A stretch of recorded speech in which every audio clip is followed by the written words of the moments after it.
Энэ завшаантай хэрэг боллоо. Ирээдүйн ажлын байртайгаа танилцж байгаа улс төр судлалын оюутнууд маань яг маш чухал асуудал хилцэж орж ирж байна. Энэ хууль бол ер нь цаашаа бас парламент оршихуй гэдэг зангилаан дээр бас оршиж байгаа ийм хуулийн төсөл ороод ирсэн байж байгаа. Тэгээ би нэг л юм хэлмээр байгаа даа. Хүн болгон хийх ёстой ажлаа л хиймээр байгаа. Хийх ёстой ажлаа хариуцлагатайгаар хийх ёстой байна. Ерөнхийлөгч нь ерөнхийлөгч шиг баймаар байна. Ив нэгдлийг хангадаг. Засгийн газар нь засгийн газар шиг асуудлаа шийддэг. Улсын хурал нь бол улсын хурал шиг байх ёстой. Тэр нь юу вэ гэхээр энэ ардчилсан тогтолцоогоо хамгаалах, парламентынхаа дархлааг хамгаалах, хууль тогтоох эрх мэдлийнхаа хүрээнд иргэдийнхаа амьдралд шаардлагатай хуулиудыг батлах. Гэтэл манайд өнөөдөр бүх зүйл одоо нөгөө хөлөөрөө толгой хийж ийн гэдэг шиг юм болоод байна.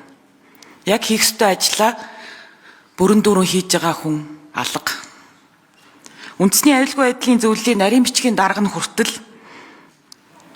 улсын хуралд орж ирчээд хууль тайлбарлаа суужаа. Одоо энэ хуулиа батлуулж авчаад улсын хурлын гишүүдэд ёс зүй заагаа суух юм байна л да.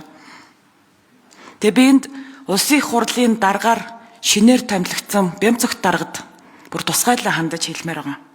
Та улсын хурал 5 удаа сонгогдсон энэ танхимд байгаа хамгийн туршлагатай парламентчдын нэг.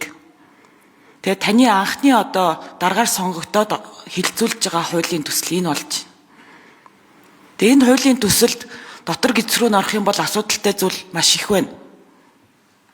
За магадгүй авч болох ганц нэг зүйл байж болно. Гэхдээ санаачлах явдлаасаа ахуулаад асуудал дагуулж байгаа. Сая байнгын орон дээр ч гэсэндээ зөндөө яригдлаа. Үндсэн хуулийн 26-гийн 1-т хууль санаачлах эрхийн хүрээ хязгаарыг тодорхой тогтоогоод өгсөн байж байгаа. Монгол улсын их хурлын тухай хуулийн 36-гийн 1-т бас их хурлтай холбоотой асуудлыг улсын их хурлын гишүүд зөвхөн санаачлан гэсэн байж байгаа. За тэрийг нь болохоор энэ үндэсний аюулгүй байдлын зөвлөлийн чин ажлын албаны хүмүүс тис хөндлөнгөөр өөрсдөө хууль тайлбарлаад байнгын хорон дээр яриад байна. Та энийг улсын хурлын даргын хувьд ингээд зүгээр хараа сууж иж болох юм уу?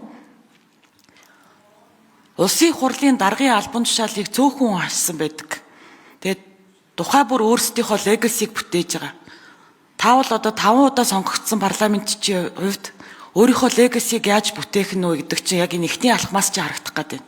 Тэгээд би бол энэ хилцэх хэсгээс ахуулаад маш юм маргаантай хуулийн төсөл орж ирж байгааг бид нар зүгээр ингээд юу ч болоогүй юм шиг хин нэгнээр ёс зүйгаа заалгаад сууж юмаргүй байгаа.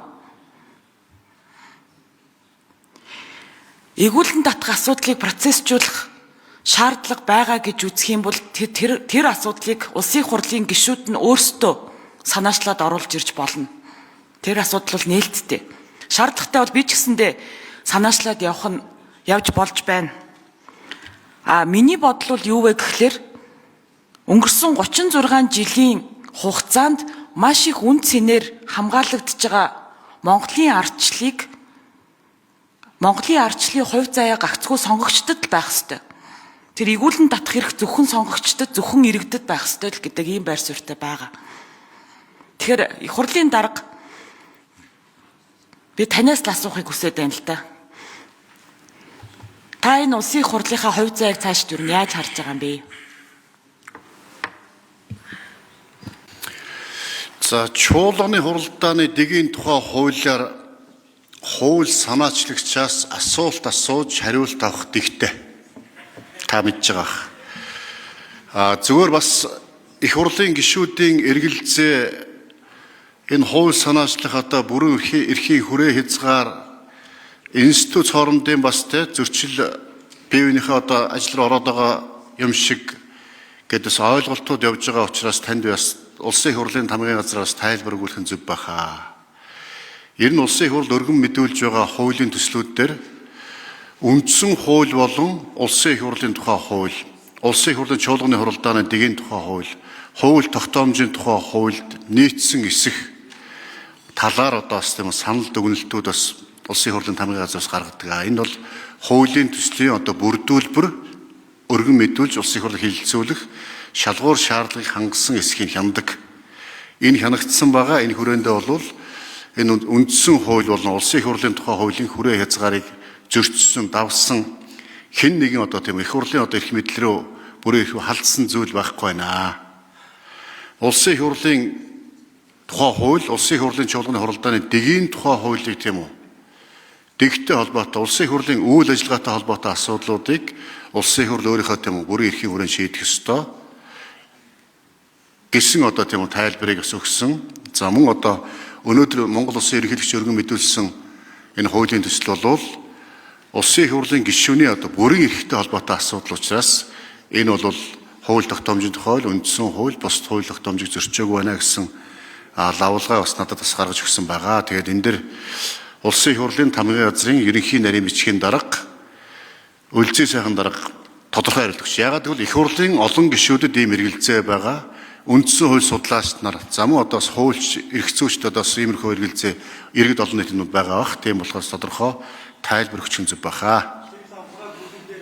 За мөн бас миний хувьд бол та бүхэн мэдж байгаа. Парламентд 5 удаа сонгогдоод 19 оны үндсэн хуулийн нэмэлт өөрчлөлт хийгээд ингэ ажиллахдаа энэ парламентын засаглалыг бэхжүүлэх тийм үү? Энэ парламентыг нэр хүндийг яаж дээшлүүлэх вэ? Ард түмний төр итгэл яаж нэмэгдүүлэх вэ? Гэдэг дээр илүү анхаарч ажилланаа гэж та бүхэнд их хурлд даргад нэр дэвшиж явахдаа хэлж байсан. Яг энэ байр суурь хэвээрээ энэ чүүднээс урд нь хандаж ирсэн. Одоо ч энэ байр сууриндаа байгаа. Цаашдаач энэ байр сууриндаа байх болно гэдэг өсөлчээ. За үлзий сайхан дарга. За жаргалан гишүүний асуултад хариулъя. Монгол Улсын үндсэн хуулийн 26 дугаар зүйлийн нэгдэх хэсэгт хууль санаачлах эрхийн хүрээ хязгаарыг хуулиар тогтоохоор заасан байгаа. Үүнийг Монгол Улсын их хурлын тухай хуулийн 36 дугаар зүйл мөн хууль тогтоомжийн тухай хуулийн 5 дугаар зүйлээр тус зохицуулсан. Ингэхдээ Монгол Улсын их хурлын тухай хуулийн 36 дугаар зүйлийн 36-гийн 1-ийн 1-д Улсын их хурлын үйл ажиллагаа хуралдааны дээгтэй холбоотой хууль тогтоомжийн төслийг зөвхөн Улсын их хурлын гишүүн санаачлах ба бусад хуулийн төслийг өргөн мэдүүлэх Улсын их хурлаар хилэлцэх баталгаатай дагалдах хэлбэрээр Улсын их хурлын үйл ажиллагаа хуралдааны дээгтэй холбоотой хууль тогтоомжийг өөрчлөхийг хориглоно гэж заасан байна. Ерөнхийлөгчийн өргөн мэдүүлсэн хуулийн төсөл нь Улсын их хурлын үйл ажиллагаа хуралдааны дээгтэй хамааралгүй зөвхөн Улсын их хурлын гишүүний бүрэн эрхтэй эрх зүйн байдалтай холбоотой асуудлыг хүндсэн байгаа. Энэ Улсын их хурлын үйл ажиллагааны хуралдааны дэг болоод үйл ажиллагаанаас л тустай болно. Нөгөө талаас Монгол Улсын их хурлын тухай хуулийн 36 дугаар зүйлийн 2 дахь хэсэгт Монгол Улсын үндсэн хуульд өөрөөр заагаагүй бол ерөнхийлөгч Улсын их хурлын гишүүн засгийн газар энэ хуулийн 36-гийн 1 зааснаас бусад асуудлаар хууль тогтоомжийн төсөл санаачилж болно гэж мөн 36-гийн 3-т ерөнхийлөгч хууль санаачлахдаа Монгол Улсын үндсэн хуулийн 33 дугаар зүйлийн 4 дахь хэсгийг баримтлана гэж тус заасан.